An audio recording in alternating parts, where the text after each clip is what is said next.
Mañanas en Libertad, con Carmen Carbonell.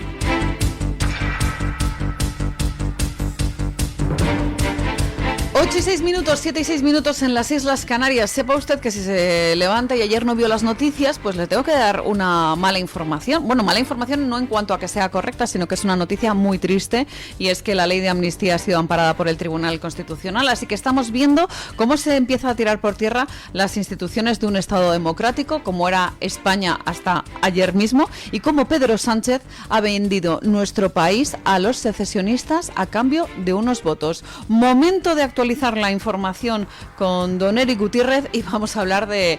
Pues ¿de qué vamos a hablar en nuestro país? De corrupción. El núcleo duro del PSOE se reunió 2 días antes de que se hiciera público el informe de la UCO que afecta al exsecretario de organización del partido, Santos Cerdán. Aquel encuentro muy reducido y reservado contó únicamente con personas de máxima confianza del presidente del gobierno, Pedro Sánchez. Según ha revelado El País, entre los asistentes estuvo el propio Cerdán, además de la vicepresidenta primera María Jesús Montero, los ministros Félix Bolaños, Óscar Puente, Pilar Alegría y Óscar López. También participó Diego Rubio, actual jefe de gabinete del presidente, fichado el pasado septiembre. De acuerdo con la información del diario, Cerdán formó parte del equipo de crisis que Sánchez activó para abordar los efectos de la trama corrupta y los distintos escándalos judiciales que salpican tanto al partido como a su entorno más cercano, especialmente al propio Cerdán. ¿Cómo se lucha contra la corrupción en nuestro país? Pues ya lo ven ustedes, con Santos Cerdán liderando una comisión contra la corrupción. Esto me recuerda mucho a esas películas norteamericanas en las que de repente en Hollywood hablan de asuntos internos, ¿no? El Departamento de Asuntos Internos, que está dentro de la policía, por ejemplo, para destapar la corrupción. Y de repente, en un giro de guión que nadie esperaba, ese hombre que estaba, o sea, ese agente que estaba investigando la corrupción, es el más corrupto de todos. Bueno, pues señores, esta película ya la hemos visto. Y esto lo hemos visto, por ejemplo, en los servicios secretos de nuestro país, en el CNI, en las cloacas del Estado. Nada nuevo bajo el sol. Y sin embargo, señores, nos siguen sorprendiendo según qué cosas, ¿no? De cómo vemos este tipo de asuntos a la hora de hablar de la investigación de la corrupción. Pues sí, aunque les sorprenda, Santos Cerdán, el propio Santos Cerdán, estaba en un comité anticorrupción precisamente cuando se destapó su caso. ¡Oh, qué sorpresa! Que en este bar se bebe, en este casino se juega. Que Santos Cerdán estaba hasta arriba, presuntamente, de corrupción. Pues señores, esto es la normalidad, por desgracia, en nuestro país, y lo dramático es que el gobierno está intentando que se quede en absolutamente nada con un tipo de medidas como, por ejemplo, la ley que está preparando Pedro Sánchez para invalidar grabaciones como las del informe de la UCO, y cómo está trabajando en una ley de intromisión al derecho al honor que pretende precisamente considerar ilegítimas pues ciertas medidas que utiliza la UCO, como por ejemplo para recoger datos en el último informe que hemos conocido de la Guardia Civil sobre el cobro de mordías y sobre todo sobre el amaño de contratos de obra pública en el que están involucrados Santos Cerdán, José Luis Ábalos y Koldo García. En fin, algo sumamente importante, porque ya ven ustedes que se permiten este tipo de cosas, se lleva a cabo ese asalto al Tribunal Constitucional de mano de los magistrados que están en él, sobre todo avalando una serie de medidas al dictado de los secesionistas catalanes, como es el caso de la ley de amnistía. Se intenta desactivar la justicia por activa y por pasiva. En fin, pues ya lo ven ustedes, dinamitando el Estado de Derecho. En eso estamos, y lo preocupante es que no hay nadie enfrente, que se le sigue dejando a Pedro Sánchez que siga adelante, y los secesionistas lo saben y lo están utilizando. ¿Y el resto? Pues en la luna de Valencia. En fin, esto respecto a las sospechas de corrupción. Atención a nombres propios que han aparecido, nombres de entidades, nombres de empresas. Se habla mucho de Globalia, de Hidalgo, de Europa, en el caso de Begoña Gómez. Pero es que en este caso de corrupción también hay otros nombres propios, y vamos a ver cuáles son. José Manuel Entrecanales, presidente ejecutivo de Acciona, ha aprovechado la Junta General de la compañía para defender su reputación tras la aparición del nombre de la empresa en el informe de la UCO sobre el caso de corrupción que involucra a Koldo García, Santos Cerdán y José Luis Ábalos. Sobre si yo conocía a Koldo García o al señor Cerdán. La respuesta es rotunda y tajantemente no. Yo, cuando habla de un entrecanales, he conversado naturalmente al respecto con mi primo y vicepresidente Juan Ignacio, y él tampoco, ni ninguno de los otros miembros del Consejo que se apellidan Entrecanales conocemos a estos señores. Entrecanales ha reconocido haber mantenido una reunión institucional con Ábalos durante su etapa como ministro, aunque ha aclarado que se trató de un encuentro en el marco habitual de relaciones con responsables públicos, como hemos hecho siempre con el resto de ministros, puntualizó. Además, el presidente de Acciona expresó su preocupación por el posible daño reputacional derivado de estas informaciones. Nos duele profundamente el impacto que estas noticias puedan tener, tanto por nuestra compañía como sobre todo por los más de 60.000 empleados que cada día desempeñan nuestro trabajo con ilusión, esfuerzo, compromiso y la más absoluta integridad y rigor, finalizó. Bueno, pues es que es lógico que a Entrecanales le preocupe ese daño reputacional. Llevamos mucho tiempo hablando del daño reputacional no a empresas concretas, no a cargos concretos, sino directamente a todo el país. Y acuérdense ustedes lo que dicen diferentes medios de comunicación internacionales de Pedro Sánchez y de su entorno. De Telegraph, de Times, que le llamó Don Teflón, resistente a todo tipo de corrupción, que los españoles merecemos algo mejor, lo que decía Político, ¿no?, respecto a cómo estaba chantajeando Pedro Sánchez a la OTAN directamente. Y por eso les decía yo que entre las empresas que aparecen señaladas por la trama de corrupción estaba Acciona, estaba su presidente José Manuel Entrecanales, que parece ser que su nombre aparecía en los papeles. Él se explicó ayer sobre este tema, dio una serie de explicaciones, achacó el vínculo a un ex empleado de la compañía que dijo que actuaba por su cuenta, negó cualquier relación personal suya o de su entorno con José Luis Ábalos o con el propio Santos Cerdán o con el propio Koldo García, y de esta manera se quiere desvincular de esta trama, respondiendo así a una pregunta que lanzó este mismo lunes, por ejemplo, don Julio Ariza en esta mesa, ¿no?, sobre esas personas que aparecían en los papeles y sobre si iban a dar explicaciones a propósito de ese informe de la UCO. Mientras tanto, tenemos que velar por la Guardia Civil, por la independencia de la Unidad Central Operativa, que sigue pues con esas investigaciones, registrando los domicilios de Isabel Pardo de Vera y del exdirector general de Carreteras Javier Herrero en el marco de este caso de corrupción, porque ellos aparecen en ese extenso informe de la UCO en el que se incriminaba directamente al exdirector de organización del PSOE, a Santos Cerdán, así como a otros muchos. Hay que pedir que siga esa independencia judicial, sobre todo teniendo en cuenta pues cómo está señalado directamente el juez que investiga el caso Koldo en el Tribunal Supremo, que es el juez Moreno, que precisamente pues es el que ha pedido valorar que se investiguen esos indicios de criminalidad consistentes en según qué entornos, ¿no?, sobre todo cuando hablamos de esas presuntas adjudicaciones de obras irregulares con constructoras a las que se les regaló un contrato público, ¿no? Y por eso precisamente hablamos de lo importante que están siendo estos registros en diferentes domicilios particulares. Esto respecto a la corrupción, a la que es difícil ponerle freno, y los jueces y fiscales han llegado a un punto de no retorno, hasta el punto de convocar una huelga el 1, 2 y 3 de julio. Esto está molestando mucho al gobierno, y en la medida de lo posible van a intentar desactivarlo. ¿Cómo?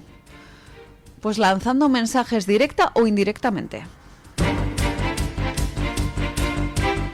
El Consejo General del Poder Judicial ha recordado que el órgano de gobierno de los jueces carece de soporte normativo que regule el derecho a huelga en la carrera judicial.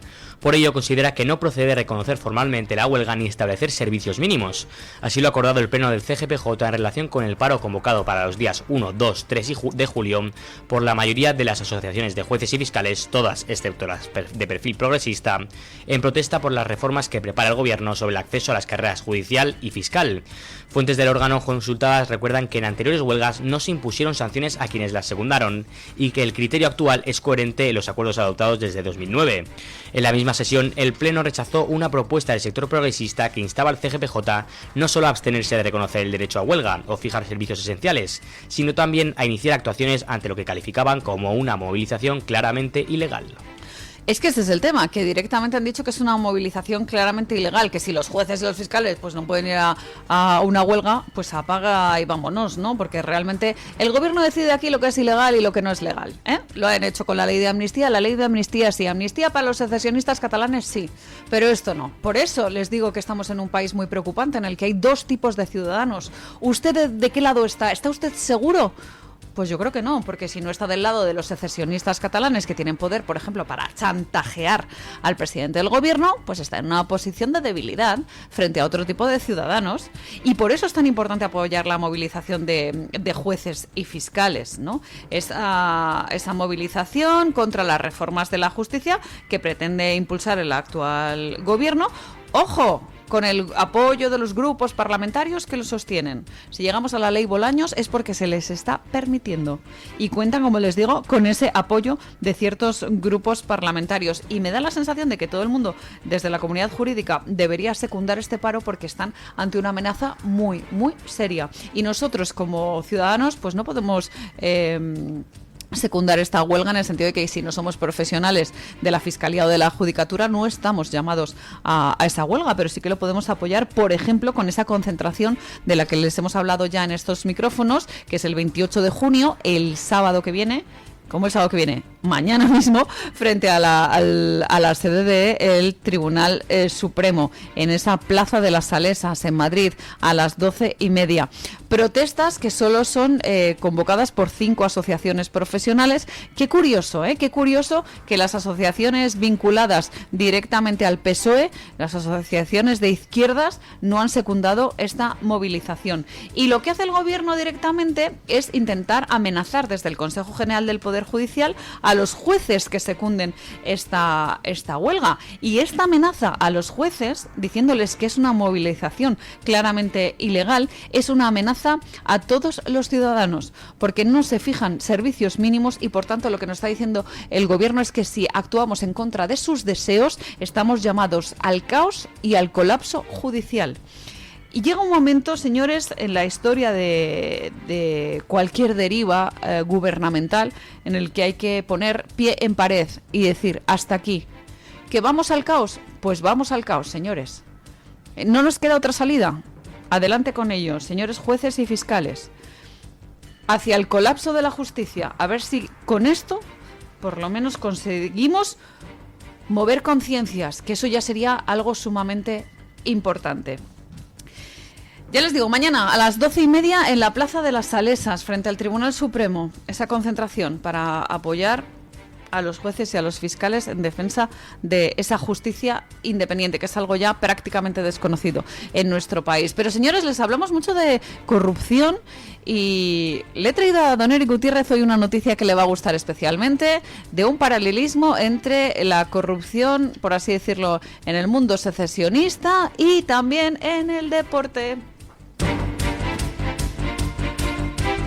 La Fiscalía Anticorrupción ha solicitado al juzgado que instruye el caso Negreira que citen como testigos al presidente del FC Barcelona, Joan Laporta, y a los exentrenadores del primer equipo, Luis Enrique y Ernesto Valverde. El objetivo es que aclaren el motivo de los pagos realizados por el club a las sociedades vinculadas a José María Enríquez Negreira, ex vicepresidente del Comité Técnico de Árbitros. El Ministerio Público recuerda que Laporta ya fue presidente del Barça entre 2003 y 2010 y que actualmente vuelve a encabezar la entidad. Por ello pide que declare sobre las transferencias realizadas a las sociedades pantalladas NIL 95, Nilsat y Soccercam controladas por Negreira. Respecto a los técnicos, Anticorrupción subraya que el club pagó más de 8 millones de euros a Negreira por supuestos informes sobre árbitros que dirigían los partidos del Barça tanto en casa como fuera. La Fiscalía quiere establecer si dichos informes existieron realmente y si los entrenadores los recibieron y tuvieron alguna utilidad deportiva.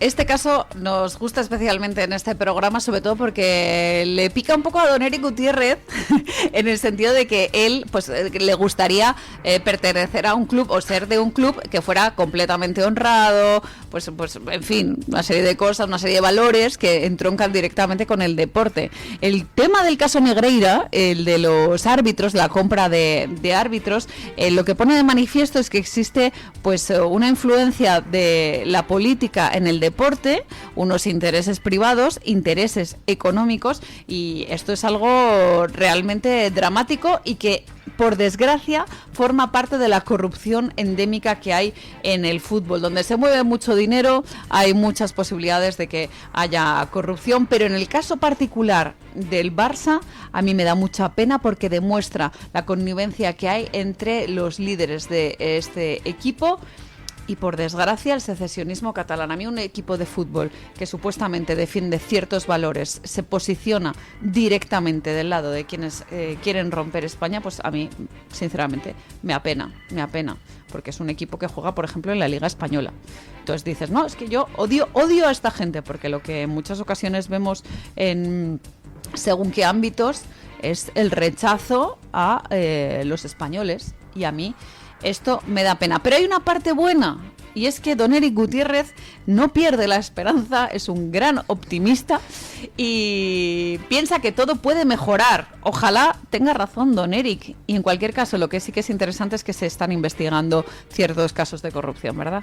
Doña Carmen, a ver, lo primero decir que en ningún caso ni represento al Barça ni por supuesto estoy en contra de esta gracias a Dios, si no estaría en esta mesa, ni voy a defender nunca al Barcelona en este caso, que por el cual por supuesto estoy totalmente a favor de que se investigue y que se esclarezca lo que tiene que ser. Ni quiero que sea para un lado ni quiero que sea para el otro, que sea lo que sea, que salga, que se esclarezca, que paguen los que tengan que pagar, que pague en el caso de que haya influido, que pague el FC Barcelona con una sanción, ya sea económica, de puntos, una bajada a segunda división, como deba ser. En este caso declaran como testigos estas tres personas. Laporta ya declaró, hay que recordar que cambia digamos este juicio cambia de juez, entonces vuelven a llamar a Laporta por eso, porque ha cambiado de juez, y como es normal pues tienes que llamar a uno de los presidentes que estuvo durante esos años, y a los entrenadores que estuvieron durante esos años, que supuestamente habrían recibido esos supuestos informes de los que habla el Barcelona. Ya digo, estoy completamente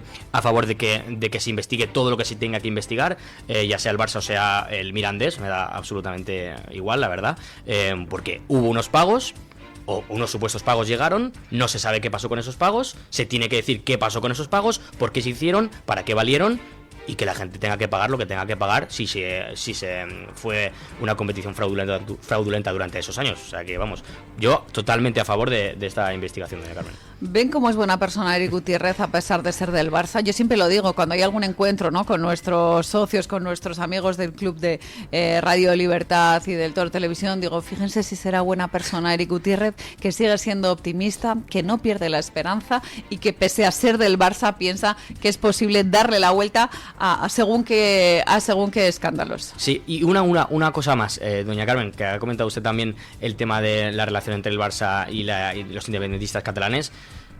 Es una de las cosas que más pena me da del FC Barcelona y en general de algunos equipos catalanes. La verdad que esa unión que yo nunca he entendido, la unión de la política con el fútbol, es algo que a mí ni me va ni me viene, porque es que para mí no tiene ninguna cabida. Yo creo que en esta nueva presidencia de Laporta le está dando un poco de menos de importancia. En la primera recuerdo que fue mucho más salvaje, entonces eso lo agradezco, y vamos, siempre con la bandera de España. Si tiene que ser con el escudo del Barça, pues con el escudo del Barça, y si no, pues sin él, pero siempre con la bandera de España detrás, doña Carmen. Y sobre todo nos da mucha pena por ejemplo, todos esos aficionados como Eric Gutiérrez, culés, que se sienten muy españoles, y sobre todo cuando vemos casos como el de la amnistía, de lo que vamos a hablar largo y tendido en la tertulia, nos da mucha lástima por todos esos catalanes que son tan españoles y se sienten tan españoles. Hay mucha gente de bien en Cataluña, señores, pero es que hay unos pocos que enturbian el panorama, y esto es lo realmente dramático. En fin, nos acercamos a las 8:25, 7:25 en las Islas Canarias, momento de poner la vista en Estados Unidos a través de las crónicas que nos llegan desde www.voz.us, que es el portal de Voz Media. Es el momento de hablar con Diana Hernández. Muy buenos días. ¿Qué tal, amigos de Mañanas en Libertad? Desde Voz.us le traemos algunas de las noticias destacadas de Estados Unidos que puede ampliar en nuestra web. Le contamos que el presidente Donald Trump anunció que las negociaciones con Irán sobre su programa nuclear se reanudarán la próxima semana y sugirió que ambos países pueden llegar a un acuerdo. Informamos que Hugo El Pollo Carvajal, de 65 años, ex alto cargo del régimen venezolano, se declaró culpable ante una corte de Nueva York de conspiración para traficar cocaína a los Estados Unidos y narcoterrorismo en beneficio de las Fuerzas Armadas Revolucionarias de Colombia, entre otros crímenes. La justicia federal ordenó a la administración Trump que entregue miles de millones de dólares a 14 estados para la instalación de estaciones de carga de vehículos eléctricos. Una jueza federal del Tribunal de Distrito Este de Washington falló en contra del gobierno, que tendrá de plazo hasta el 2 de julio para recurrir o cumplir con la orden. Y también supimos que un panel médico nombrado por el secretario de Salud votó a favor de un nuevo tratamiento con anticuerpos contra el VRS, una enfermedad respiratoria común que es la principal causa de hospitalización de bebés en el país. Esto es todo por hoy, pero les invitamos a ampliar estas y otras informaciones en nuestra aplicación Voz.us, en la web y por supuesto en nuestras redes sociales. Muchas gracias, Diana, y es el momento más esperado de este programa, señores. Llega Deportes en Libertad.